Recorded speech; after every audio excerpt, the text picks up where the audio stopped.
반갑습니다.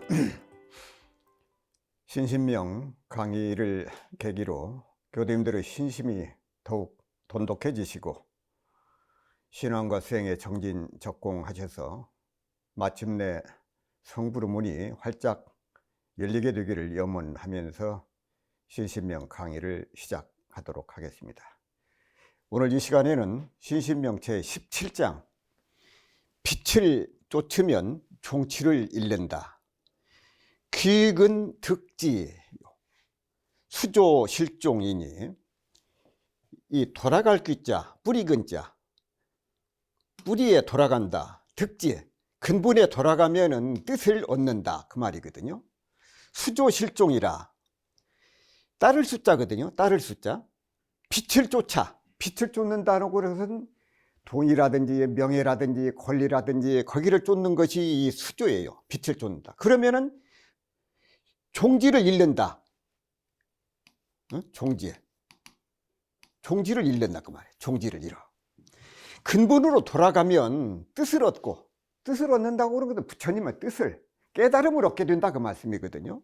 그리고 현상계를 따르면 명예라든지 돈이라든지 권리를 따르고 보면은 종치를 잃어버린다. 근본 종지를 잃어버리게 된다. 그래서 근본으로 돌아가면 뜻을 얻어. 부처님께서 말씀하신 종지를 얻게 되고, 비추임, 양지를 쫓아가. 양지, 따뜻한 쪽으로만, 돈이라든지 권리라든지 명예라든지 그쪽만 쫓아가 보면은 근본 종지를 잃게 된다. 이 귀근이라고 하는 것은 돌아갈 귀자, 뿌리 근자, 귀근의 뜻은 본래 우리들의 그 자성을 뜻하거든요. 본래 우리 마음자리. 그래서 분별이 이미 끊어진 상태를 말한다. 여기에는 이것과 저것에서 상대가 사라진 그 자리. 그에 따라서 좋고 나쁨도 없고 생과 사와 그 생멸이 없으므로 그 자리가 바로 부처 자리예요. 부처님의 근본 자리다, 그 말이에요. 그래서 이 득지라고 하는 것은 바로 내가 꿈꾸던 성불, 깨달음을 얻는다, 그 말씀이거든요. 어느 도단이요 교의별전의 소식으로 이 자리에 가보지 않고서는 그 자리를 상상할 수도 없다는 것이다, 그 말씀이에요. 그래서 귀근득지거든요. 귀분득지. 그래서 득지를 해서 견성을 한 조사들의 경험에 따르면은 눈꽃만큼의 고통이라든지 괴로움이 없는 그런 자유자재한 그런 마음의 상태, 그것이 바로 귀근득지 자리다, 그 말. 이 수조라고 그런 것은 수조, 빛을 따른다. 우리가 안이비설신의 육근이죠. 육근으로 이것을 감지를 해. 눈으로 봐서 아름다운 색깔, 또 귀로 듣는 소리, 코로 냄새를 맡고 혀로 이렇게 입맛을 보고 맛을 보고, 그래서 내가 보고 느끼고 느끼는 모든 현상, 거기에 끌려 다니는 것, 그것이 수조다, 그 말씀이에요. 빛을 쫓아가. 그래서 고락과 생사의 윤회를 거듭하면서 고통과 괴로움의 과보를 받게 되면 결국 귀근득지의 기회를 잃어버리게 된다고 말이에요. 수조실종이에요. 그래서 우리가 근본으로 돌아가면 종지를 얻게 된다.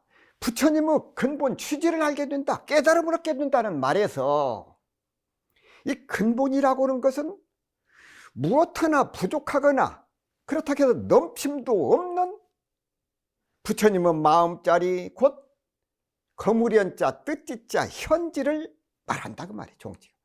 따라서 우리들의 마음을 부처님의 마음자리에 맞춰서 살려고 노력을 해야 된다. 내가 무엇을 생각할꼬? 부처님을 생각을 해. 내가 무엇을 말할꼬? 부처님께서 하신 말씀을 하고자. 그래서 부처님의 마음자리에 맞춰서 살려고 노력해야 한다. 그게 팔정도를 말씀하셨죠. 그래서 천만경계를 따라서 일어나는 번다한 생각, 잡다한 그런 생각, 또 시절 인연을 따라다니면서 거기에 집착하고 보면은 부처님의 가르침과는 점점 멀어진다. 이 수조 실종이다 그 말이에요. 그래서 잠시라도 한 생각을 돌이켜서 우리가 한번 돌이켜보자 그 말이에요. 우리의 근본 마음자리를 챙기는 것이 곧 빌공짜 공돌이에 집착하여 거기에 머무는 것보다는 훨씬 더 뛰어나다고는 것을 우리가 항상 명심을 해야 된다. 영가스님께서 증도가에서 다만 근본을 얻을 뿐 끝을 근심하지 말라. 마치 깨끗한 유리가 보배로운 달을 머금은 것과 같도다 말씀하시. 깨달음을 얻고 근본을 요달하고 보면 마치 깨끗한 유리에다가 깨끗한 유리가 달을 머금은 것 같이 이 세상이 참으로 아름답다고 말씀을 하신 것이다 그 말이에요. 그래서 우리들의 그 중생들의 삶을 보면은 특히 사람들은 말이야, 자업자득, 내가 짓고 내가 얻어, 내가 짓고 내가 받는 것이거든요. 그러면서 끊임없이 윤회를 거듭한다 그 말. 누구나 그 시절 인연의 업에 따라서 살아가지만 따지고 보면 더 행복하거나 또 덜 불행한 사람은 없어. 나름대로 각자 나름대로 고락의 업에 따라서 각자 지어놓은 업에 따라서 때로는 웃기도 하고 울기도 하고 그러면서 하루하루 삶을 살아가고 있다 그 말. 부자와 거지로 살지라도 시절 인연이 되어서 부자가 될 때도 있고 또 가상이 탕진되어서 거지가 될 때도 있으나 다만 때가 서로 다르게 나타날 뿐이다 그 말이야. 물론 전생과 금생, 내생의 그 3세에 걸쳐서 업의 모양이 나타나는 것이야. 지금 나타나고 있는 모습을 보고 누가 더 잘 살고 누가 더 못 산다고 예단한다. 그것은 착각이다 그 말이야. 크나큰 착각이야. 오류가 아닐 수가 없어. 지금 잘 산다고 해서 영원히 잘 산다는 보장은 없고 지금 못 산다고 해서 그 사람은 영원히 못 산다는 보장이 없다. 그건 예단이고 오류라고 말이야. 다만 차이가 있다고 그러면 무엇이 차이가 있느냐? 분별심이 없어. 욕심이 아예 없는 사람은 중도, 가운데 중자 길도자, 중도의 마음으로서 고락의 업이 없어. 그래서 좋고 나쁨도 없어. 그럼 어떻게 되느냐? 고통과 괴로움도 따라서 얻게 된다 그 말이야. 그러나 조금의 그 분별로서 조금의 욕심을 가지고 보면은 조금의 과보가 그 과보로 인해서 조금의 인과로서 조금의 고통과 그리고 괴로움이 생기게 된다고. 반대로 많은 분별심으로 인해서 욕심이 생기면 많은 고라고 과보가 생겨. 그로 인해 가지고 많은 고통과 괴로움이 나타날 수밖에 없다. 그러므로 우리들은 마음속에 있는 고락의 업을 멸하지 않고 눈으로 보고 귀로 몸으로 생각으로 일어나는 감정에 끌려다니게 되면은 고락의 감정이 끝없이 일어났다가 사라지게 된다. 끊임없이 반복이 된다. 좋고 나쁘고 옳고 그런 분별심으로 인해서 결국은 고통과 괴로움을 피해갈 수가 없다고.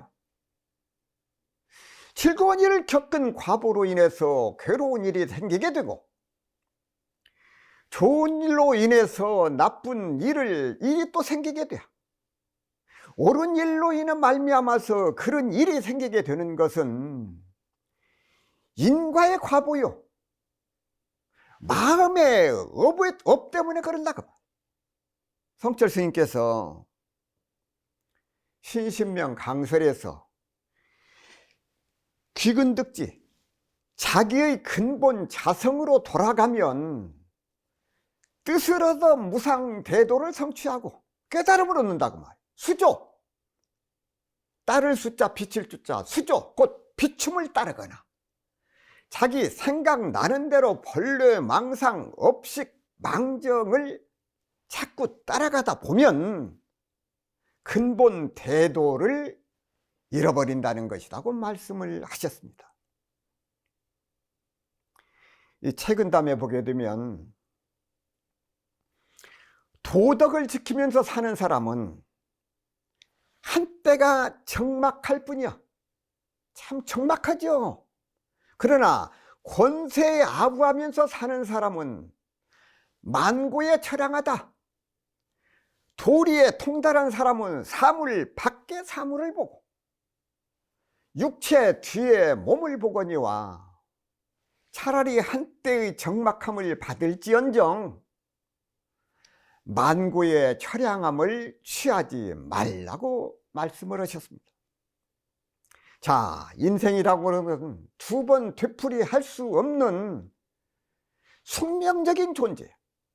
그러기에 사람은 누구나 더욱 권력과 재산과 명예를 지니고 싶어하는 그런 그 속성이 있다고 말씀이에요. 그러나 아무리 권력과 재산과 명예가 좋다고 한들 그것이 정당한 방법으로 얻어지는 것이 아닐진데 그 부끄러움은 영원히 씻을 길이 없다고. 사람으로서 양심과 도덕을 잃지 않는 삶을 갖고 나가보면 세속의 불의에 휩쓸지 말아야 된다. 거기를 쫓아가지 말아야 된다. 그러므로 사람이란 누구나 차라리 살아서 한때는 쓸쓸히 지낼지라도 헛된 명예와 권세를 탐하다가 영원히 구제받을 수 없는 천길 나락으로 떨어지는 과보를 범하지 말아야 된다. 자, 어느 스님이 중은하상에게 물었습니다. 근본으로 돌아가서 종지를 터득한다는 것은 무엇입니까? 귀근득지.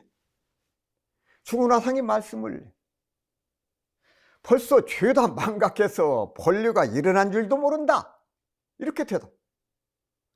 중은선사는 젊은 시절부터 사찰에 나가서 놀기를 좋아했어요. 귀봉선사에게 참례를 하고 머리를 깎고 계를 받았습니다. 그 후에 동산 양계의 문화인 백수 본인을 찾아뵙고 미묘한 가르침을 이해하였을 뿐만 아니라 거기서 심오한 경지에 대해서 깊이 통달을 하셨습니다. 그 후에 중탄에 털을 잡아서 건물을 지어놓고 지나가는 사람들에게 항상 깨끗한 물과 약초를 공양하는 것으로 일거리를 삼으셨어요. 어떤 비구가 문둥병을 앓아서 오랫동안 많은 고생을 하였는데 중은선사하고 함께 모욕을 하자 훌륭한 광명이 뻗치고 귀한 풍향이 불더니 귀한 향이 나. 그러더니 문둥병이 사라지고 몸에서는 향기가 강렬하게 풍겨났어. 그 이후부터 사찰 건립에 즈음해서 잡초를 벨 때마다 상서로운 기운이 하늘을 덮어 봉을 위에서 오랫동안 머물며 흩어지지 않았다. 그로 인해서 사찰 이름을 무거울 중자, 구름운자, 절사자, 그래서 중은사라고 이름을 지었다고 말이에요. 그런 연후에 그곳에서 살던 맹수들이 다 도망가. 막혀있던 용담이 뚫어져서 길이 트이고, 그러니까 용도 사라져. 이후로 중은사에 운수 납자들이 모여들기 시작했다 그 말. 그래서 한 승이 스님이 물었습니다. 근본으로 돌아가서 종지를 터득한다는 것, 귀근득지. 중은선사가 말을 해요. 벌써 망각하여 번뇌가 일어난 줄도 모른다. 보이는 것만 쫓다 보면 끝내 종지를 상실하고 만다. 그것이 무슨 뜻이냐? 가난한 집에 도둑을 맞은 꼴이다.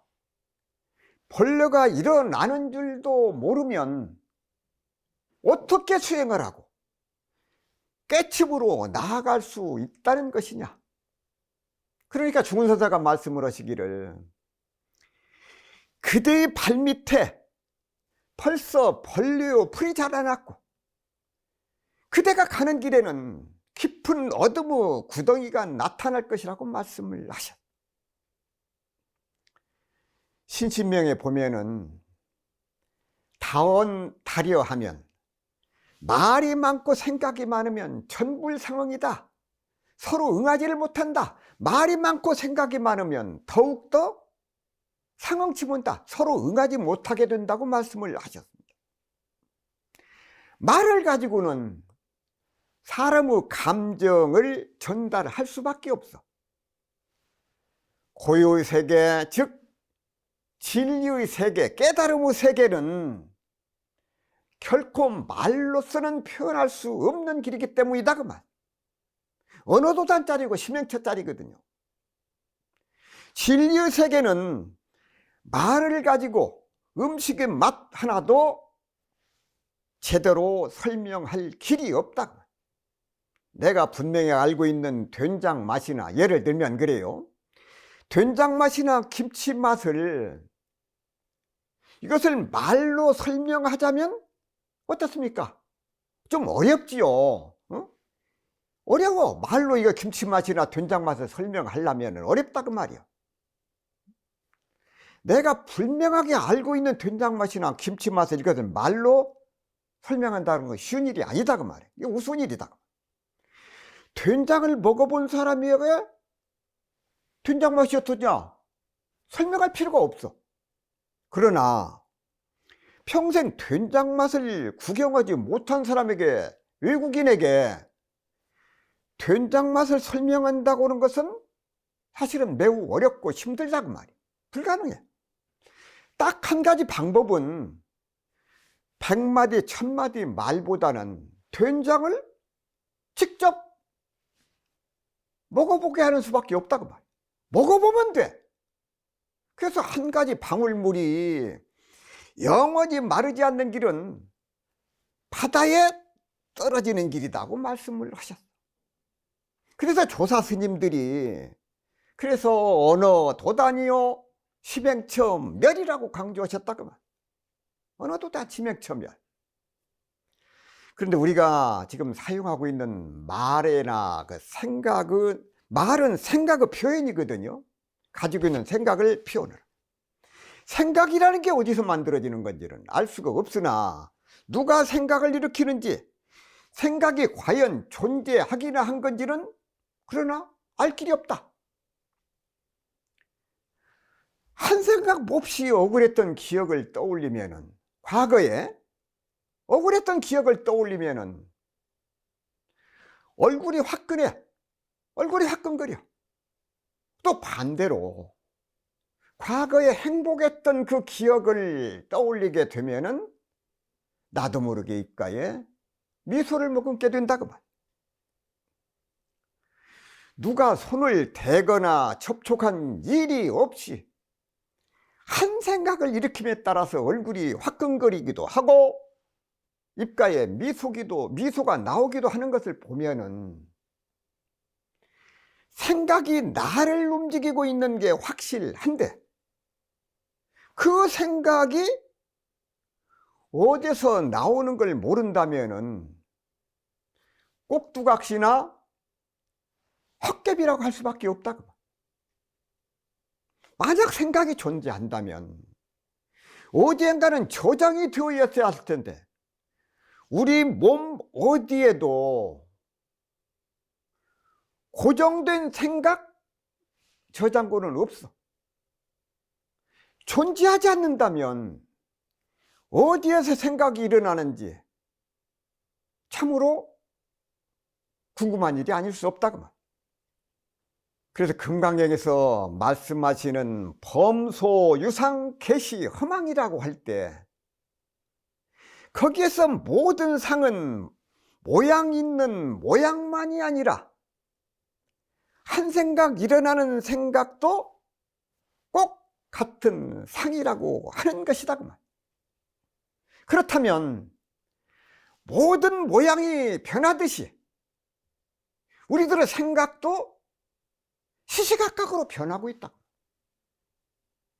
생각이야말로 변하는 과정이 일일 일야에 만사만생이라. 일일 일야. 하룻날 하룻밤에 만 가지로 태어나고 만 가지로 죽고 만사만생이다. 끝없이 일어났다가 없어졌다 한다 그 말이야. 생각이.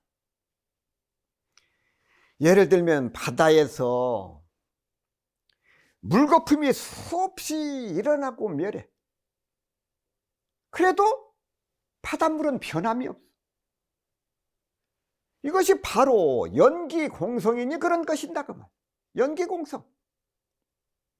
육조 해능 스님은 임종에 다다라서 대중들에게 낙엽이 뿌리로 돌아가는 때가 도래하면 입은 있어도 말이 없다고 말씀을 하셨습니다. 천지자연의 운행처럼 운수납자 살림살이의 일체가 자연스럽게 일어나고 실행이 되고 마감이 되는 이치를 그렇게 표현한 것이라고 생각이 되어집니다. 자, 일찍이 새싹으로 피어나서 푸르다가 녹음이 돼. 가을이 되면은 낙엽이 된 나뭇잎은 바람에 떨어져서 자신이 매달렸던 나무의 뿌리로 돌아가서 썩어서 마침내 흙으로 돌아간다. 여기야말로 충은 스님의 살림살이와 부합되는 그런 그 모습이 아닐 수 없다 그 말. 충은 스님의 살림살이는 참으로 순수하셨어. 수행과 깨침에 대해서 애써 분별적인 자규, 지어내는 거죠. 자규의 행위를 도모하지도 않고 저절로 안심, 인명의 경지에 개합이 되어 때문에 그래서 벌써 모조리 망각하고 있는 까닭에 자신에게 벌레가 일어나는 줄도 그리고 벌레가 사라진 줄도 모른다고 말씀을 하신 것이다 그 말씀. 만약에 중은 스님에게 질문한 스님이 중은 스님의 답변을 통해서 무엇인가 낙엽이 뿌리로 돌아간다는 이치를 조금이라도 알아차렸다면 깊은 어둠의 구덩이에 떨어진다는 평가는 받지 않았을 것이다 그 말. 이것은 중은 스님의 경우에 비추어 보면 너무나 명백한 이치인데도 불구하고 그 스님이 그것을 간과하고 있는 것은 눈에 보이는 것만 추구한 까닭이다. 자기 눈으로 보는 것만 있다고 한다 그 말. 가난한 집에서 도둑을 맞는 것처럼 참으로 딱한 모습이다 그 말. 이와 같은 상황에 대해서 의청 스님은 개성으로 다음과 같이 말씀을 하셨습니다. 자, 집은 파산하고 사람조차 죽었으니 어디에 의지하랴. 이 중생들의 살림살이입니다. 마음도 없고 내키지도 않지만 귀향길만 언급한다네. 10년 내내 찾아오던 오솔길마저 모두 잊어버렸으니 잠시 동안 그 시절을 추억해 보아도 통 알지 못하네. 만약 현재 자신이 느끼고 있는 벌레 망상을 단절하면 곧장 하나의 진열을 보고 깨침에 도달하게 돼. 그것이 바로 자기 고향이다 그 말. 그로부터 이제는 제 방으로 교화 길에 나서야 하는 까닭에 집신을 넉넉하게 아껴두는 것이 좋다. 이와 같이 자비의 마음을 지니고 있는 수행자는 산속에 홀로 거처를 하더라도 너무나 친절하기 때문에 다른 사람들이 그 은혜와 고마움을 전혀 알지 못한다.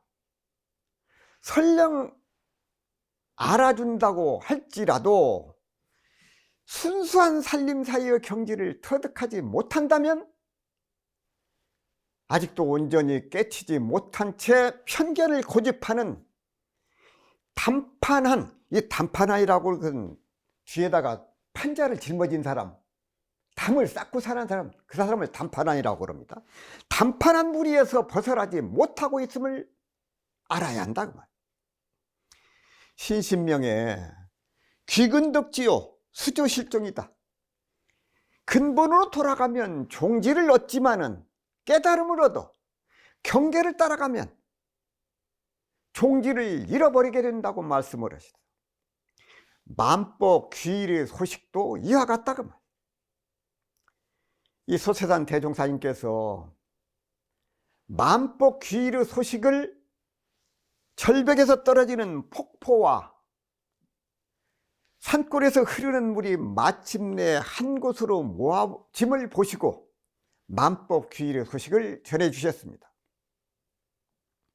대종사 부안 복례 정사에 계시더니 때마침 큰 비가 와서 청암 절벽 위에서 떨어지는 폭포와 사방 산골에서 흐르는 물이 줄기차게 내리는지라 한참 동안 그 광경을 보고 계시다가 이윽고 말씀하시기를, 저 여러 골짜기에서 흐르는 물이 지금은 그 갈래가 비록 다르나 마침내 한 곳으로 모아지리니 만법 귀일의 소식도 또한 이와 같나니라고 말씀을 하셨습니다.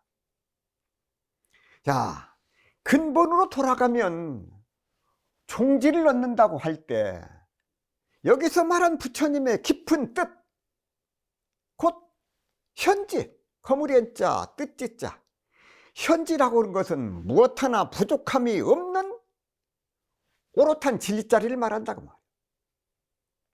성품이 맑고 깨끗한 자신의 마음인 자성 청정심 또는 변함이 없는 참으로 여여한 자신의 성품인 진여 자성자리다 그 말.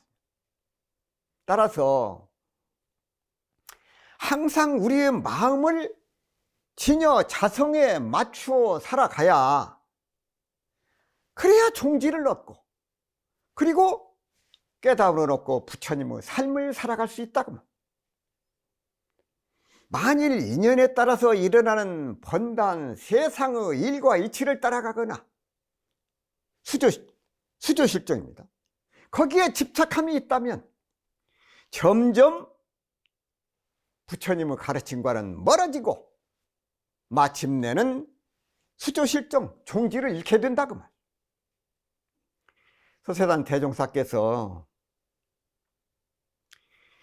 명예가 좋은 것이나, 명예 좋지요, 헛된 명예는 마침내 자신을 해롭게 하는 근본이 된다고 말씀을 하셨습니다. 말씀하시기를, 어리석은 사람들은 명예가 좋은 줄만 알고 헛된 명예라도 드러내려고만 힘을 쓰나니 그는 헛된 명예가 마침내 자신을 해롭게 하는 화근인 줄을 모르는 연고라. 세상 이치가 실상된 명예는 아무리 숨기려 하여도 자연히 드러나는 것이요, 헛된 명예는 아무리 드러내려고도 힘을 쓰나 마침내 떨어지는 것이 사실이니, 그러므로 실상이 없이 말로 얻은 명예는 필경 말로 헐물당하고, 권모술수로 얻은 명예는 권모술수로 헐물당할 뿐 아니라 원래 있던 명예까지도 타락하게 될 것이며, 따라서 심하게 되면 생명 재산까지도 빼앗기게 되나니 어찌 미리 주의할 바가 아니리요고 말씀하셨습니다. 자, 신신명에 귀근득지요 수조 실종이라고 하셨습니다. 진실로 좋은 것이 아니고 나쁜 것이 아니니 좋은 일에도 걸리지 말고 나쁜 일에도 마음이 걸리지 않게 해야 된다. 그렇게 하려면 어떻게 되느냐? 그 어떤 일에도 매사에 고락 시비하는 마음을 항상 경계해야 된다. 그 마음. 따라서 절대로 좋고 나쁜, 옳고 그른 분별심을 갖지 말고 무조건 있는 그대로 말하고 생각하고 행동함으로써 항상 중도의 마음으로 방아착을 해야 된다 그 말이야. 내려놓아라. 제 아무리 날 뛰어봐야 벼룩이고 부처님 손바닥에서 벗어나지 못하니 뛰어봐야 벼룩이고 부처님 손바닥에서 벗어나질 못하니 그럼 어떻게 되느냐? 우리가 기도하고 참선하고 보시하고 정진하고 모든 분별심을 내려놓고 또 내려놓는 그런 그 방아짝 공부를 열심히 해야 된다고 말. 세근담에 보게 되면 사람들은 명예와 지위가 즐거운 줄로 말아. 이름 없고 지위 없는 즐거움이 참다운 즐거움인 줄은 모르고 있다고. 또한 사람들은 춥고 배고픔이 근심인 줄은 알고 줄이지 않고 춥지 않은 근심이 더 심한 근심인 줄을 모르고 있다고 말씀하죠. 자, 부귀와 공명은 다 누구나 좋아하고 그렇지요. 가난함과 천함은 누구나 다 싫어해. 그렇게 세상 사람들은 부귀의 즐거움만 알 뿐 근심과 걱정이 없이 유유자적하는 무명지사의 즐거움 속에 인생의 참다운 즐거움이 있는 것은 모른다고. 다시 말하면 가난한 생활이 근심되는 줄은 알지만은 높은 지위에서 근심 걱정에 쌓여서 아슬아슬하게 살아가는 고관대작이나 산더미 같은 재산을 모아놓고 그것을 지키기 위해서 노심초사하는 부자들의 근심이 얼마나 더 심한 근심인 줄을 모르고 있다는 것입니다. 오늘 좀 그 신신명 17장에서 귀근득지 수조실종 근본에 돌아가면 뜻을 얻고 빛을 쫓아가면 종출을 잃는다 하는 그 말씀을 드렸습니다. 이어서 18장을 공부하시도록 하겠습니다. 18장 반조는 공안보다 낫다. 수요 반조하면 승각전공이라.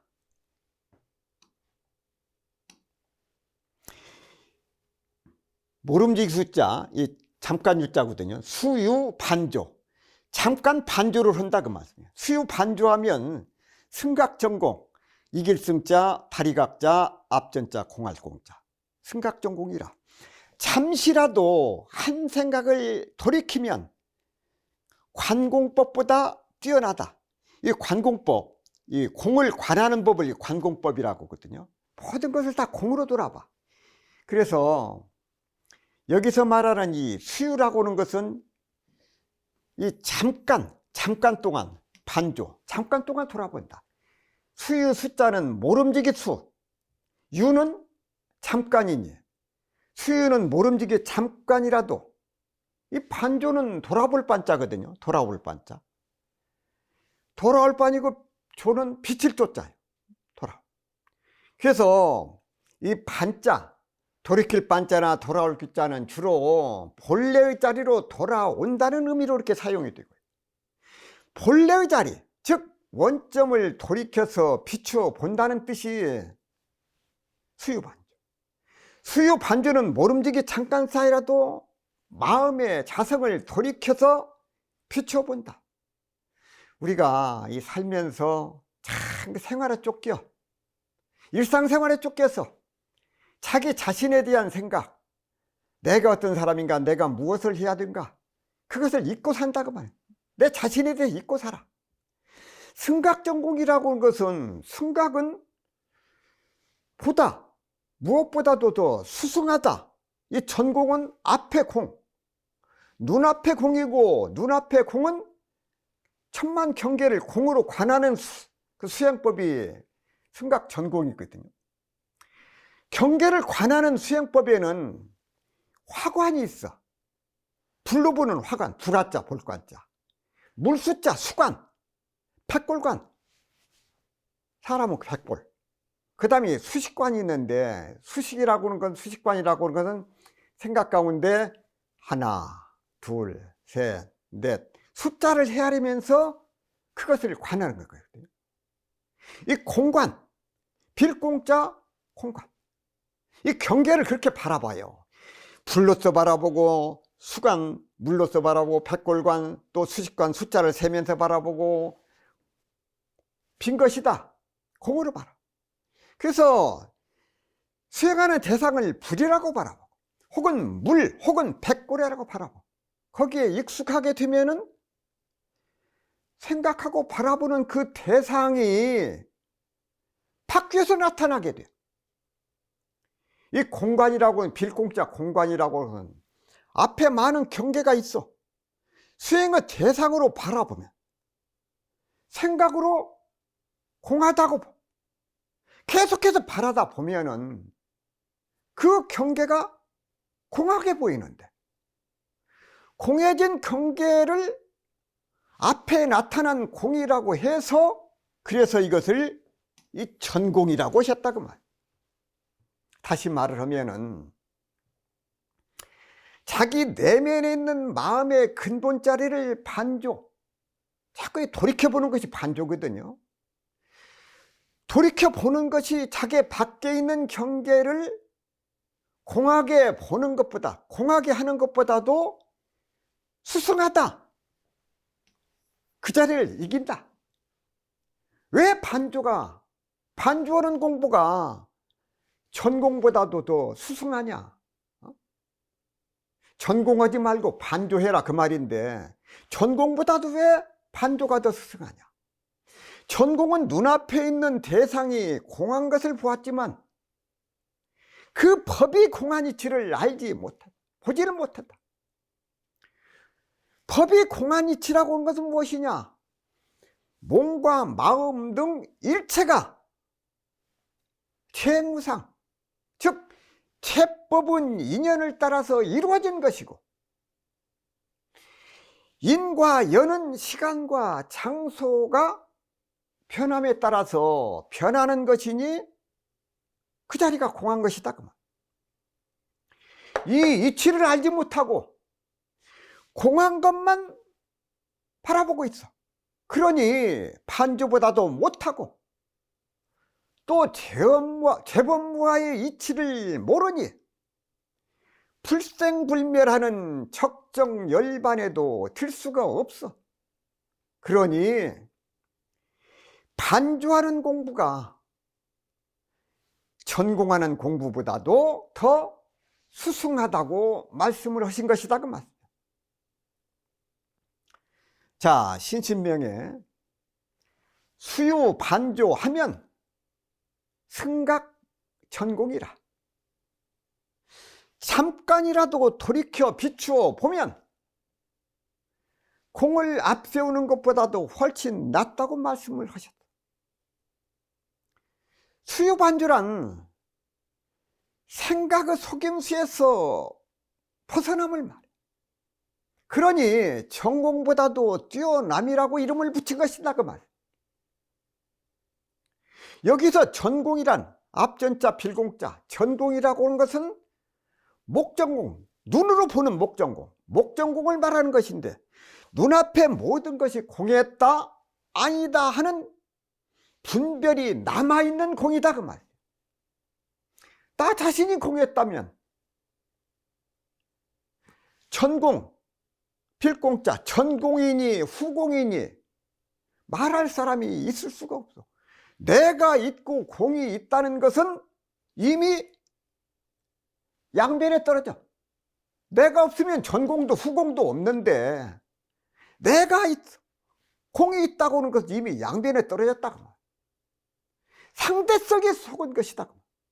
그래서 삼조 승산 스님께서 잠깐 동안 바로 비추어 보는 일이 자성을 바로 깨치는 일임을 여실하게 보여주셨다. 무엇을 비춰보라고 그러셨느냐? 잠깐이라도 자성을 비춰보라고 말. 그래서 몰록돈자 깨달으로자 도노라고 하신 것이다 그 말. 자성을 비추어봐. 거기서 도노를 얻을 수, 몰록 깨침을 얻을 수가 있다. 호련히 자성을 보는 데에는 시간 자체가 없기 때문에 그렇다. 그냥 몰록이라고 하셨을 뿐 법 자체에는 도노다, 점수다 따로 있을 까닭이 없다 그 말. 그래서 잠깐이라도 돌이켜서 보면, 비추어서 보면 앞에 공안보다도 뛰어나다고 이렇게 말씀을 하셨다. 그만큼 자성을 돌이켜 보는 것이 공을 앞세우는 것보다도 수승함을 강조하셨다.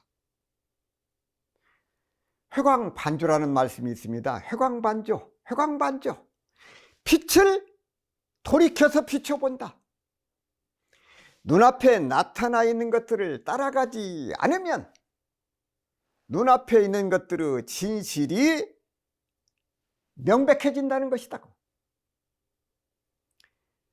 동서양을 막론하고 둘로 나누어지고 진리를 말하는 성스러운 가르침은 모두가 둘로 분열된 세계가 분열 없는 세계로 돌아가는 것이라고 말을 합니다.